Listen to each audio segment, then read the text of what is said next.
Hello sir.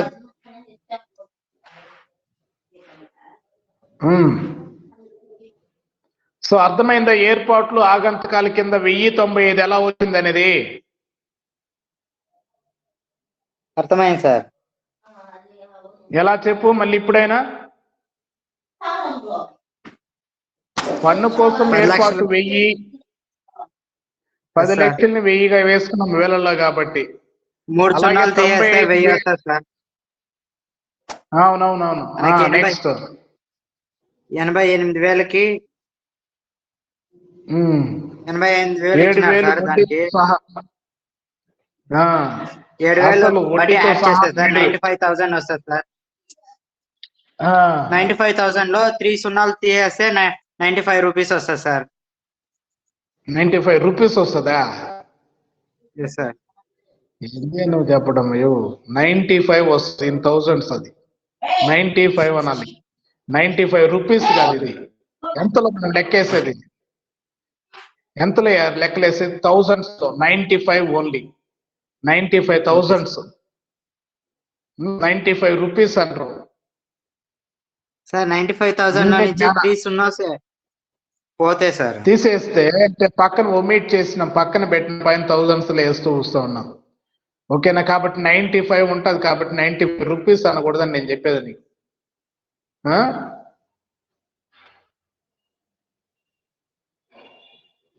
Right. పోతే so అది scheduled 13 అడ్వాన్సులపై వడ్డీ అంటే 5,800. షెడ్యూల్డ్ 14 ఇతర ఆదాయం 1,755. మొత్తం ఆదాయం వచ్చేసి 7,555 అయింది. దీంట్లో నుంచి ఖర్చులు తీసేస్తే లాభము నష్టం వస్తుంది. కాబట్టి ఖర్చులు ఏమేమి ఉన్నాయి?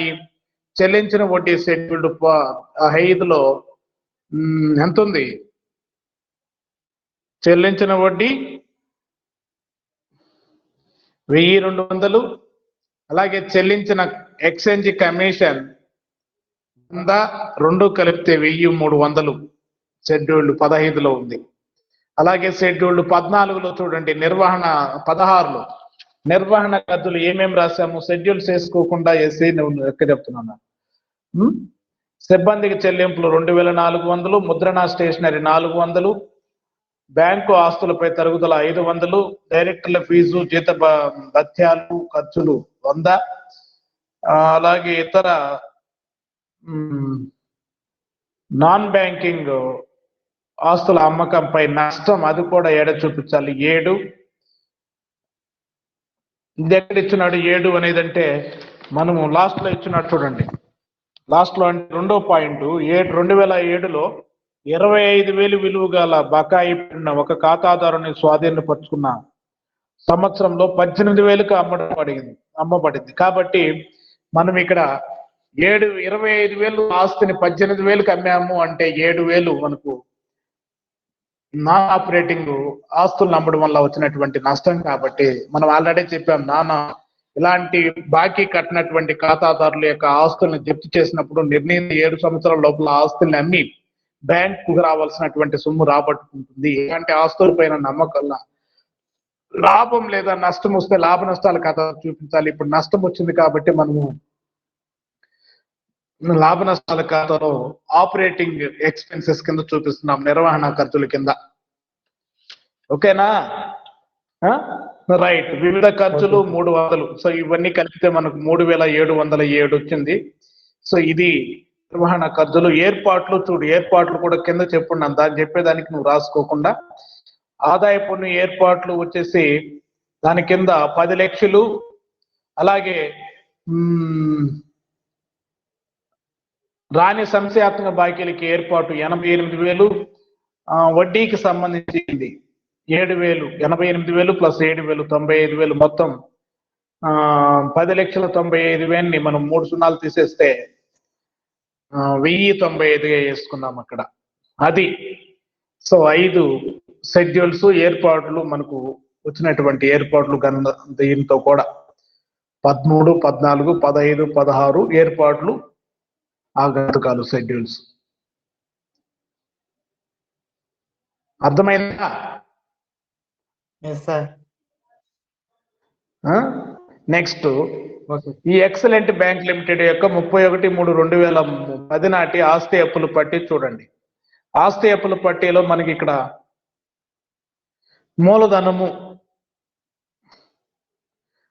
₹1,00,00,000 ఎంత 22 లక్షల వాటాలు ₹100 విలువ గలవి ₹50 చెల్లించినటువంటివి అన్నాడు. కాబట్టి మనకి ఇక్కడ 1,00,00,000 అవుతుంది. కాబట్టి 1,00,00,000కి ఎన్ని సున్నాలు? 7 సున్నాల్లో 3 తీసేస్తే 10 సున్నాలు అంటే 10,000 వేసాం. సో వాటా మూలధనము 10,000.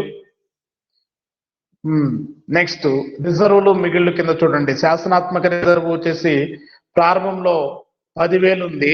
ఈ సంవత్సరం వచ్చినటువంటి లాభంలో కరెంట్ ఇయర్ లాభంలో 25% అంటే మనము 363.25 యాడ్ చేస్తే దానికి 10,363.25. అలాగే మనము డివిడెండ్ సమానీకృత నిధికి ప్రారంభపు నిల్వ 2,000 ఉంది. దీనికి మనము 300 మళ్లించాము కాబట్టి 2,800 అవుతుంది. అలాగే లాభ నష్టాల ఖాతాలో నిల్వ అంటే ఆస్తి అప్పుల పట్టికి బదిలీ అని రాసాం. లాభ నష్టాల ఖాతాలో చూడు ఎంత లాభం వచ్చింది మనకి ఇక్కడ. ఆస్తి అప్పుల పట్టికి బదిలించిన లాభము 641.75 అని ఉంది. దాన్ని యాడ్ చేసుకుంటే మొత్తం రిజర్వులు మిగుళ్ళు వస్తుంది. రిజర్వులు మిగుళ్ళు 13,805 వచ్చింది. 13,805. డిపాజిట్లు దీంట్లో కరెంట్ ఖాతా డిపాజిట్లు మొత్తం మనకు 45,200 ఇచ్చినాడు. అందులో ఓడీలు అంటే ఓవర్ డ్రాఫ్ట్ వడ్డీ కాకుండా అన్న 88,000 కూడా యాడ్ చేసుకుంటే మనకు 54,000. అలాగే సేవింగ్ బ్యాంకు డిపాజిట్లు, కాల పరిమితి డిపాజిట్లు ఇవి 3 కొలిపితే 1,05,700. తీసుకున్న అప్పులు షెడ్యూల్డ్ 4 ఇతర బ్యాంకుల నుండి అప్పులు అన్నాడు. కాబట్టి ఇతర బ్యాంకుల నుండి అప్పులు 12,200 ఉన్నాయి. దాన్ని వేసుకున్నాము. అలాగే షెడ్యూల్డ్ 5 ఇతర అప్పులు ఏర్పాట్లు. దీనికి కార్యాలయం అంటే ఇతర బ్యాంకుల వద్ద మనం ఇవ్వాల్సినటువంటి అప్పులు మనకి ఇచ్చున్నాడు. ఇక్కడ చూడండి ఎంత ఇచ్చున్నాడు ఇక్కడ. 4,555 సార్. 4,535 ఎక్కడ ఇచ్చినాడు? ఇది 55 అనేది బ్రాంచ్ సర్దుబాట్లు క్రెడిట్ అని ఇచ్చినాడు. చూడండి బ్రాంచ్ సర్దుబాట్లు క్రెడిట్ అంటే ఇంటర్ బ్యాంకు మధ్య ట్రాన్సాక్షన్స్ లో వాళ్ళు ఇతర బ్యాంకులకు ఇవ్వాల్సినటువంటిది 4,555. దాన్ని ఇతర అప్పుల కింద చూపించారు. అలాగే నెక్స్ట్ అప్పుల ఏర్పాట్లు వడ్డీ అనామతు వచ్చేసి 7,000. రుణదాతలు ఇచ్చినాడు. వివిధ రుణదాతలు 450. అలాగే డిస్కౌంట్ చేసిన బిల్లులపై రిబేట్ ను కూడా మనము ఇతర అప్పుల కింద చూపించాడు. అంటే గడువు తీరలేదు కాబట్టి ఇది మనకు ఆల్రెడీ రిబేట్ అని మనకి ఎక్కడ ఇచ్చినాడు? అంకణాలు ఇచ్చినాడు. అంకణాలు రిబేట్ ఇచ్చినాడు. మామూలుగా అడిషనల్ ఇన్ఫర్మేషన్ లో ఇచ్చింటే దీన్ని మనము వాడికి మనకు వచ్చినటువంటి అడ్వాన్సులు డిస్కౌంట్ చేసిన బిల్లుపై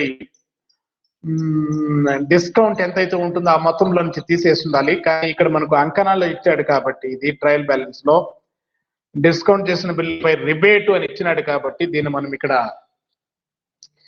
ఇతర అప్పుల కింద చూపించాం. గడువు తీరినటువంటి డిస్కౌంట్ కాబట్టి అది 700 ఎంత 15 రైట్. అలాగే ఇతర అప్పులు ఏర్పాట్లు మనం చూపించినటువంటిది ఒకటి సపరేట్ గా చూపించాం కాబట్టి పన్ను ఏర్పాటు 1000 వర్గాలకే సంశయాత్మక బాకీలు 88 మొత్తం 2,088. టోటల్ సెట్ 5 వచ్చేసి 7,120 వస్తుంది. ఇది ఒకసారి జాగ్రత్తగా చూసుకోవాలి. ఎలా చేసాం దీన్ని? ఒకడు ఇతర బ్యాంకులు కొద్ది ఇచ్చేసి అప్పులు 455.5 ఇచ్చినాడు. 4,555. అలాగే అనామతు ఖాతా అంటే వడ్డీ నాన్ బ్యాంకింగ్ అది ఓవర్ డ్రాఫ్ట్ పై. సో కాబట్టి అది ఇతర రుణదాతలు వివిధ రుణదాతలు 455. డిస్కౌంట్ చేసిన బిల్లుపై రిబేట్ వచ్చేసి 15. అలాగే మనం ఇప్పుడు ఏర్పాట్లు ఆగంతుకాలు ఏర్పాటు చేశాం. సో అది ఆ, పన్ను ఏర్పాటు 1000 ప్రతిపాదిత డివిడెండ్ అంటే కోటి మీద 10% అన్నాడు. కాబట్టి 10% అంటే ఎంత వస్తుంది? 10%మేనా? కింద యువతల పేర్లు ఇచ్చినాడు, ప్రతిపాదిత డివిడెండ్ 10% అని.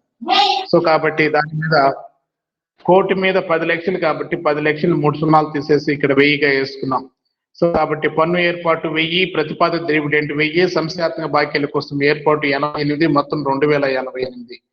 సో టోటల్ మనకు షెడ్యూల్డ్ 5 టోటల్ చేస్తే 7120. 7120. సో ఇది అప్పుల సైడ్ మనం వేయాల్సినటువంటి ఈ 5 షెడ్యూల్స్ మొత్తం వేస్తే మనకు అప్పులు, టోటల్ అప్పులు 1,48,825 రావాలి. అలాగే షెడ్యూల్డ్ 6 నుంచి 11 వరకు మనము షెడ్యూల్డ్ 12 పక్కన పెట్టే షెడ్యూల్డ్ 6 నుంచి 11 వరకు ఆస్తుల సైడ్ వేస్తాము. ఆస్తులు దాని కింద అప్పుల కింద. సో కాబట్టి షెడ్యూల్డ్ 6 ఏమన్నాయి చూడండి. షెడ్యూల్డ్ 6 నగదు మరియు ఆర్బీఐ వద్ద నగదు నిల్వలు కింద చేతులు నగదు 438. ఇతర బ్యాంకుల వద్ద నిల్వలు కోరగానే తక్కువ వ్యవధిలో వచ్చేటువంటి నగదు కింద మనకు ఇచ్చినాడు. ఇక్కడ అంకణాలు చూడండి, ఇతర బ్యాంకుల వద్ద కోరగానే తక్కువ వ్యవధిలో వచ్చేటువంటి నగదు అని పెట్టి మనకు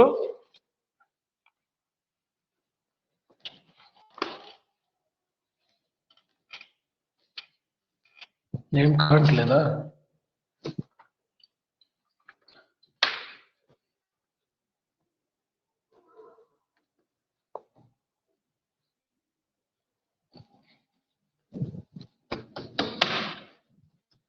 కరెంట్ ఉంది, ఎందుకు ఎక్కడం లేదు?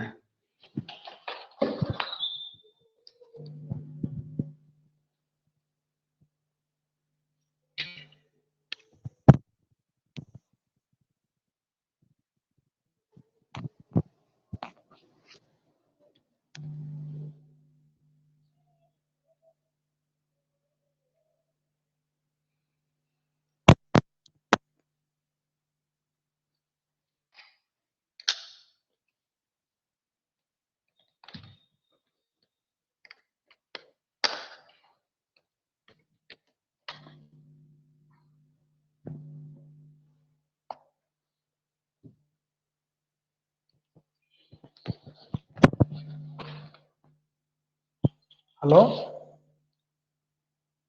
సో కాబట్టి షెడ్యూల్డ్ 6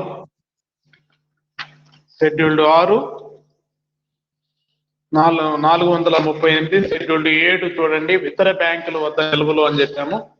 సో కాబట్టి షెడ్యూల్డ్ 7 ఇతర బ్యాంకుల వద్ద నిల్వలు. ఇతర బ్యాంకులకు బాకీ అంటే అప్పులు, ఇతర బ్యాంకుల వద్ద నిల్వలు కోరగానే తక్కువ వ్యవధిలో వచ్చే నగదు 500. ఇతర బ్యాంకుల వద్ద నిల్వలు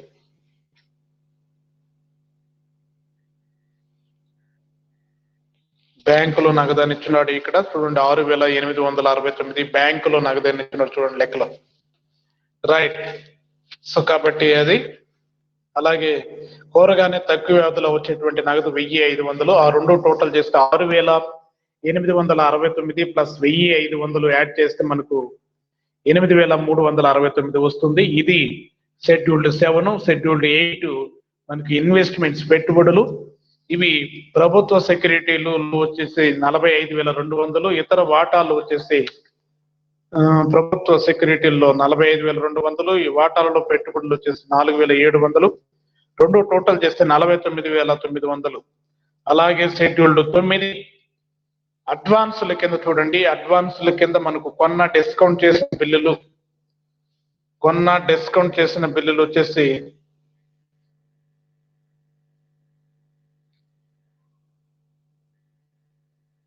ఎక్కడ ఇచ్చున్నాడు? 33,100 సార్. ఏడిస్తున్నాడు?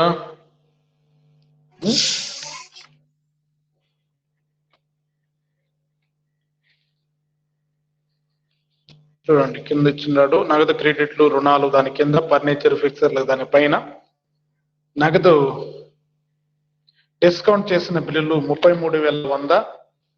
సో ఇది అలాగే క్యాష్ క్రెడిట్ లో ఓవర్ డ్రాఫ్ట్ డిమాండ్ రుణాలు మొత్తము ఇవి 43,800 ప్లస్ కరెంట్ ఖాతాలో ఓవర్ డ్రాఫ్ట్ 88,800.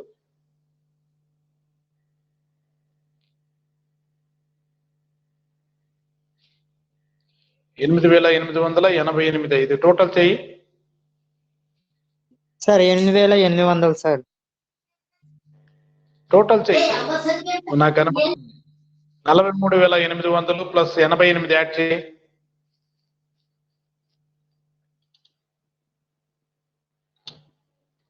43,800 plus 52,600 sir. ఎంత యాడ్ చేసినావు సార్ 43,800 సార్ ప్లస్ 8,800 వేసినాను సార్. 8,800 పోతే మొత్తం 52,600. 52,600 సార్. 600 సార్.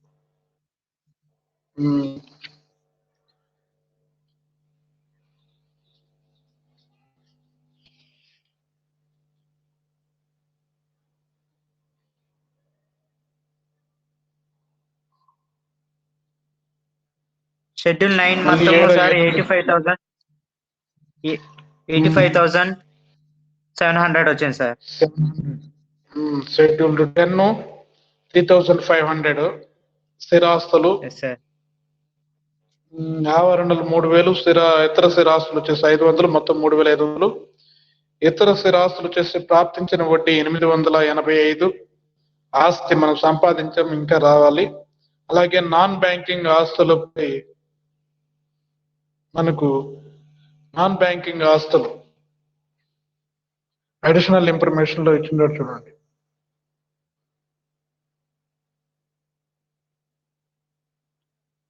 $8,000 ఖాతా క్రెడిట్ వసూలు చేసే ఇతర సర్దుబాట్ల వసూలు కోసం బిల్లులు ఎండోర్స్మెంట్లు స్వీకృతులు.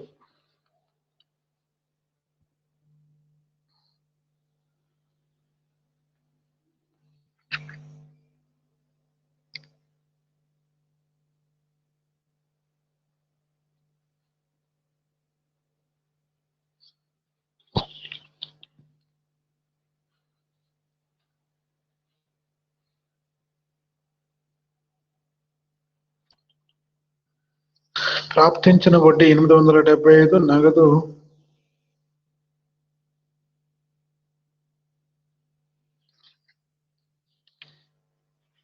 50 - 7 43 ఎలా వచ్చింది? 43 non banking assets.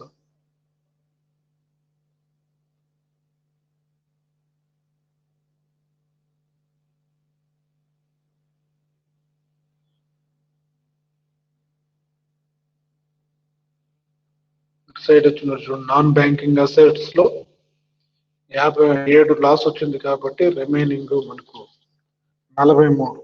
Okay, so మొత్తము షెడ్యూల్ 11 918.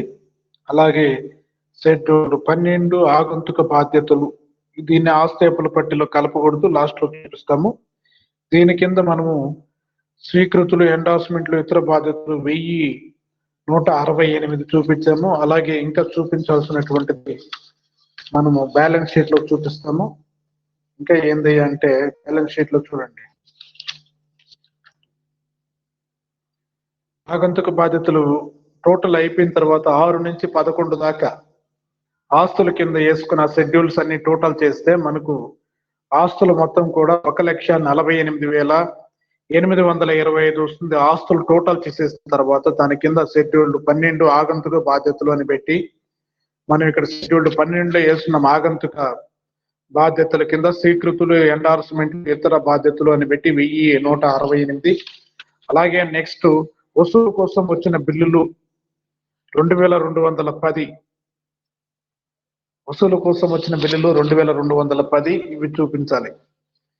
సో ఇది ప్రాబ్లము. సో ఈ ప్రాబ్లమ్స్ లో మనము ఎన్ని ప్రాబ్లమ్స్ చేస్తారు ఇప్పటికి మీరు? లాభ నష్టాల ఖాతాకు సంబంధించినటువంటి 3, ఇవొక 2 ప్లస్ రిబేట్ కనుక్కోవడంలో ఒకటి. సో కాబట్టి మొత్తానికి 6 ప్రాబ్లమ్స్ 7 ప్రాబ్లమ్స్ దాకా వేసాం, 6 అనుకుంటా. సో ఇవన్నీ మీరు ప్రాక్టీస్ చేయండి.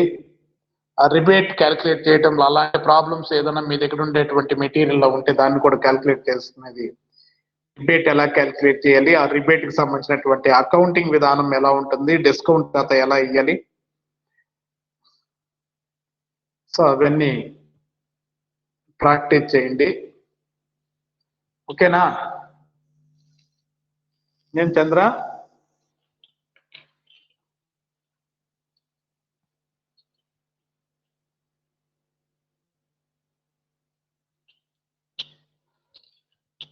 Hello,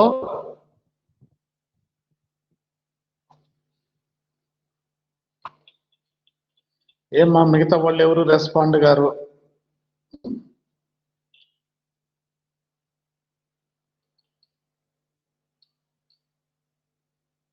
no voice, no video.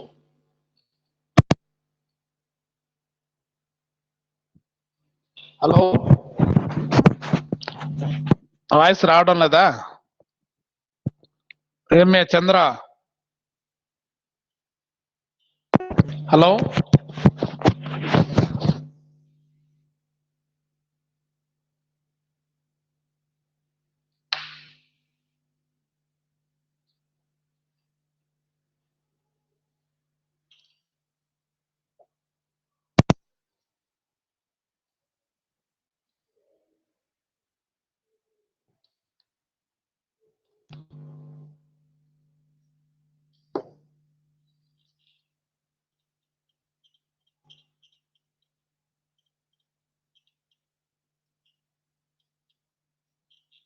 యో చంద్ర, వినబడ్డం లేదా ఏంటి?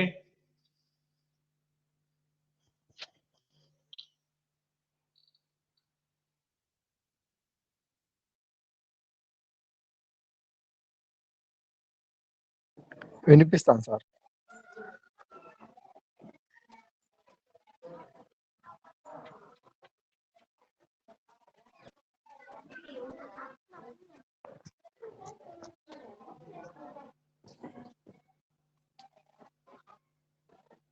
హలో హలో హలో, చెప్పు చంద్రెడ్డి. సార్ వినిపిస్తాను సార్. ప్రాబ్లమ్స్ వేస్తున్నావా, వేసి ప్రాక్టీస్ చేస్తున్నావా? నోట్స్ రాస్తాను సార్, అంతా కొన్ని పెండింగ్ ఉన్నాయి సార్, అవి రాసుకుంటాను. నోట్స్ రాసేది కదయ్యా, ప్రాబ్లమ్స్ వేసి ప్రాక్టీస్ చేయాలి. ప్రాబ్లమ్స్ వేసి ప్రాక్టీస్ చేస్తే సరే నువ్వు సార్. నేర్చుకుంటావు, నేర్చుకుంటే ఎగ్జామ్ చేయగలవు. లేకపోతే నువ్వు ఏం చేసి పాస్ అవుతావు? ప్రతి యూనిట్ లో ఫస్ట్ యూనిట్ కాడి సరే నుంచి ప్రతి యూనిట్ లో ప్రాబ్లమ్స్ వేసి ప్రాక్టీస్ చేయాలి. సరే సార్.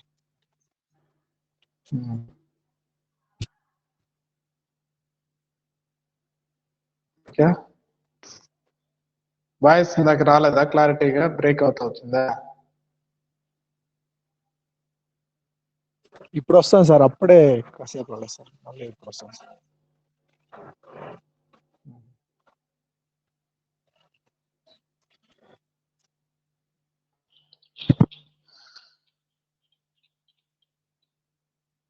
మీతో వాళ్ళు ఎంతమంది జాయిన్ అవుతున్నారు క్లాస్ లో? మీరు చాలా తక్కువ మంది వస్తూ ఉన్నారే సెకండ్ ఇయర్ వాళ్ళు. ఎవరు రెస్పాండ్ గారు? వీళ్ళు మదన్. ఏమే మదన?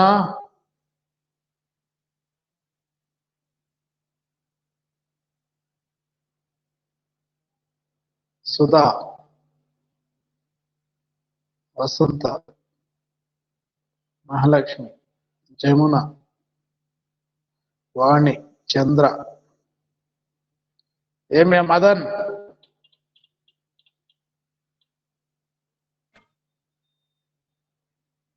Hello hello sir. చెప్పు. ఏమి అర్జెంట్ గా ఫీజు రియంబర్స్మెంట్ జగనన్న విద్యాదావన్ అంటే రాదు మాత్రం అప్పుడప్పుడు బైక్ వేసుకుని వచ్చి కట్టేసిపోయినావు. క్లాసులు అటెండ్ అయ్యేదానికి అవకాశం దొరకదు కదా మీక? సార్ నేను క్లాస్ అది అటెండ్ అవుతున్నా జీవన సార్, నా ఫోన్ పోయి మళ్ళీ 1 month ఫోన్ లేదు సార్. ఇంతకుముందు ఫస్ట్ అట్టే చెప్పినా మళ్ళీ ఫోన్ లేదు వేరే వాళ్ళ దాంట్లో అటెండ్ అయినాను మళ్ళీ ఇప్పుడు ఎవరు నష్టపోయేది నువ్వే నష్టపోయేది ఊరికి నష్టం లే నేరుగా ఫోన్ చేసి సచివాలయం వాళ్ళకి చెప్తారు ఫీజు రియంబర్స్మెంట్ ఏమి రావు క్లాసులు అటెండ్ కాని వాళ్ళకి మీరు కంగారు పడబడి గవర్నమెంట్ దగ్గర కూడా డబ్బులు లేదు సో కాబట్టి మీరు ఏం కంగారు పడబడ్డా రెగ్యులర్ గా స్కాలర్షిప్స్ ఎవరికి వస్తాయంటే రెగ్యులర్ డైలీ క్లాసులు అటెండ్ అయ్యే వాళ్ళకే వస్తాయి మీ యొక్క డీటెయిల్స్ అన్ని సచివాలయం రోజు వైజ్ మీ అటెండెన్స్ అంతా సచివాలయానికి పంపించడం జరుగుతుంది మీరు కాలేజీలో ఫీజు కట్టినారు ఎన్ని రోజులు అటెండ్ సూచనలు అంతా డీటెయిల్స్ అంతా అక్కడ తెలుస్తాయి మీరు కనుక్కోండి ఇప్పుడు మీకు అంత మంచి ఏ స్కీమ్ కూడా అంత ఆషామాషిగా ఏ స్కీమ్ కూడా అంత ఈజీగా రాదు అంతా మీకు ఆన్లైన్ రికార్డెడ్ అటెండెన్స్ అంటే రోజుకు ఒక మాట చెప్తా ఉంటారు మీరు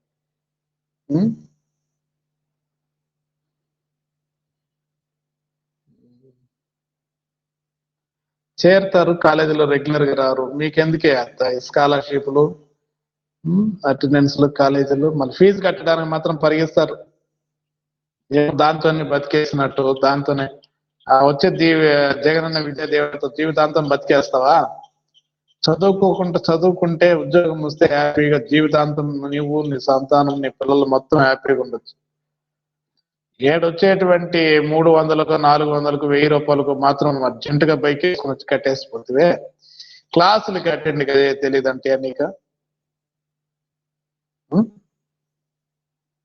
క్లాసులకు అటెండ్ అయ్యి చెప్పిన పాఠాలు ఇంటికి మీరు కాలేజీకి రాబడలేదు ఇంటికి అటు కూర్చొని హ్యాపీగా మేం పాఠాలు చెప్తాము వినండి అంటే మీకు ఏమి కష్టము ఇంటికాడ జరిగినే దానికి మీకు వచ్చిపోయే రిస్క్ రాను పోను టైం కూడా వేస్ట్ కాకుండా ఇంటికాడే ఉండండి మార్నింగ్ 10 నుంచి క్లాసులు స్టార్ట్ అవుతాయి టైం టేబుల్ ప్రకారం ఏ రోజు టైం టేబుల్ ఉందో ఆ ప్రకారం అటెండ్ అయ్యే పని ఇంట్లో వాళ్ళకి తెలియదు క్లాసులు ఆన్లైన్ లో జరుగుతున్నాయి మా కాలేజీ లేకపోయినా ఆన్లైన్ లో జరుగుతుంది డిగ్రీ వాళ్ళకి అని చెప్పి వాళ్ళు కన్విన్స్ చేసి మొబైల్ లేకపోతే మొబైల్ తీసుకుని డేటా కార్డు మీ పాసులకి ఎట్లా ఖర్చు అవుతుంది మొబైల్ డేటా కార్డు వేసుకుని ఆన్లైన్ క్లాసులకి అటెండ్ అయ్యి చెప్పేది విని అర్థం చేసుకుని అర్థం కాకపోతే అడిగి తెలుసుకుని నేర్చుకోవాలనేటువంటి ఇంట్రెస్ట్ మీకు ఎవరికి లేదు ఈ అమ్మాయిలు అయితే కొంతమంది జాయిన్ అవుతారు ఏం వింటారో ఏమైందో అర్థమైందో ఏమైనా లెక్కేసినారంటే ఏం రెస్పాండే కారు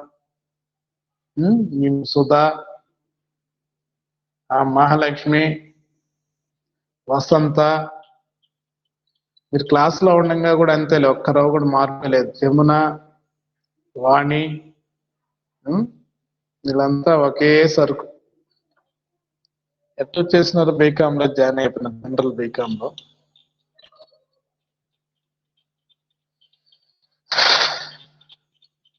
సో ఈ రోజుకి ఆ సెకండ్ యూనిట్ వేసి ప్రాక్టీస్ చేయండి ఇంతకు ముందు నాన్ ట్రాడింగ్ ఆర్గనైజేషన్స్ లో ఒక 6 ప్రాబ్లమ్స్ 8 ప్రాబ్లమ్స్ చెప్పాను దాంట్లో ఫస్ట్ యూనిట్ లో కూడా ప్రాబ్లం వస్తుంది సెకండ్ యూనిట్ లో మనము దీని కింద చెప్పుకున్నాం బ్యాంక్ అకౌంట్స్ అనేది బ్యాంక్ అకౌంట్స్ కు సంబంధించినటువంటి లాభ నష్టాల కథ ఆస్తి అప్పులు పట్టి అలాగే రిబేటు గడువు తీరినటువంటి డిస్కౌంట్ ని ఎలా లెక్కిస్తారు అడ్వాన్సులపై ఏర్పాట్లు ఎలా చేస్తారు బ్యాంకు ఖాతాదారులకు లోన్స్ ఇస్తే అవి తిరిగి రీపే చేయనప్పుడు వాటి మీద రాని బాకీలు ఎలా ఏర్పాటు చేస్తారు అనేది అన్ని ప్రాబ్లమ్స్ వేసాం అవన్నీ వేసి మీరు ప్రాక్టీస్ చేస్తే నేర్చుకుంటేనే మీకు వస్తాయి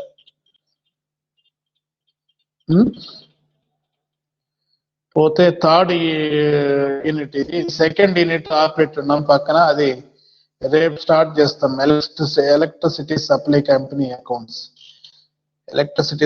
కంపెనీ అకౌంట్స్ ఎలా ఉంటాయి అవి ఎలా ప్రజా ప్రయోజన సంస్థలు అలాంటివన్నీ ఎలా అకౌంట్స్ ప్రిపేర్ చేస్తాయి అంటే రైల్వేస్ వాటర్ సరఫరా కంపెనీలు ఇలాంటివి రైల్వేస్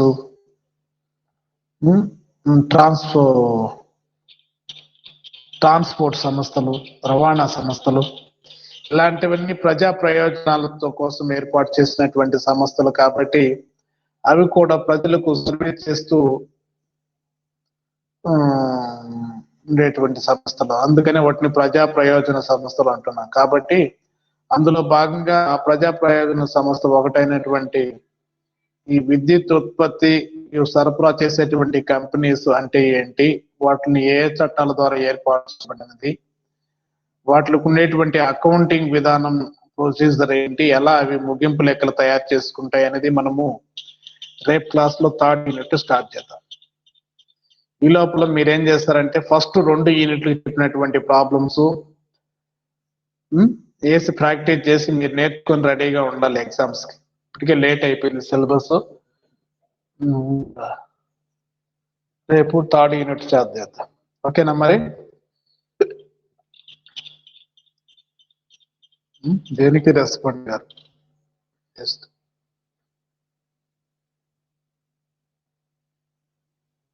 ఓకే సార్. నా మొత్తానికి చెప్పింది మొత్తం. సార్. అసలు రెగ్యులర్ గా అటెండ్ కాండి. మీరు మీ ఫ్రెండ్స్ కూడా చెప్పు, రెగ్యులర్ గా అటెండ్ అవ్వకపోతే ఏమి రావు, ప్రయోజనం లేదు. ఇంతకుముందు పరిస్థితి వేరు, ఇప్పుడు పరిస్థితి వేరు. మీకు ఓకే సార్. ఇంటర్నల్ మార్క్స్ కూడా ఎవరు వేయరు, పాస్ చేయరు క్లాసులకు అటెండ్ కాకపోతే. గవర్నమెంట్ నుంచి ఎలాంటి స్కీమ్స్ మీకు రావు, రేపు ఎగ్జామ్ ఫీజు కట్టించుకోరు. ఇవన్నీ చెప్పండి. Okay sir. రైట్.